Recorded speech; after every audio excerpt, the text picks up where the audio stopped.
toute la question de comment Bordeaux aménage, comment Bordeaux Métropole envisage ces projets-là m'intéresse tout particulièrement. Donc cette question de désirable, attractif, faire participer, c'est un peu ces questions que j'avais en tête avant de venir et la raison pour laquelle je participe particulièrement à celle-ci.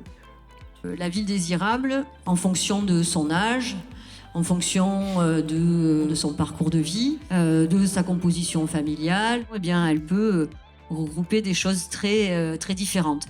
Je pense que vraiment c'est une très belle démarche en fait et il nous en faudrait plus. C'est vrai qu'en plus ce soir il y avait quand même du monde. Donc je trouve que c'est bien parce que ça donne un peu de place aux habitants. Et quand on veut re-questionner ces manières de faire, d'entendre la parole habitante, d'initier différents types d'événements, ça aide vraiment l'acteur territorial et l'élu à entendre aussi de manière différente ce que disent les habitants. Et moi, effectivement, je reprendrai ce mot de diversité qui a beaucoup été cité ce soir. Il est intéressant parce qu'en fait, une ville désirable, elle n'est pas désirable par tout le monde de la même façon. Et la question du quartier, elle est hyper intéressante dans une métropole.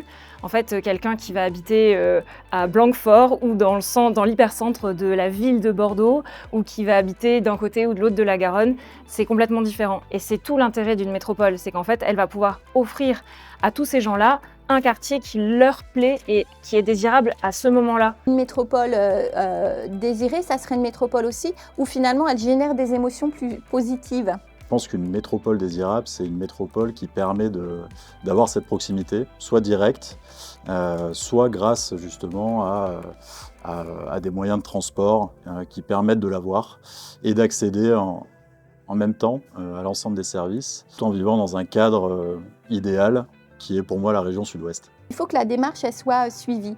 Donc c'est en ce sens-là que je dis qu'il faut un petit peu ralentir, de manière à ce que finalement l'habitant se sente écouté et que la démarche fonctionne et soit aussi constructive aussi, en particulier pour les acteurs territoriaux qui sont là finalement pour améliorer la situation de la métropole. Et la façon de faire, c'est de repositionner l'habitant au cœur du processus et de le consulter.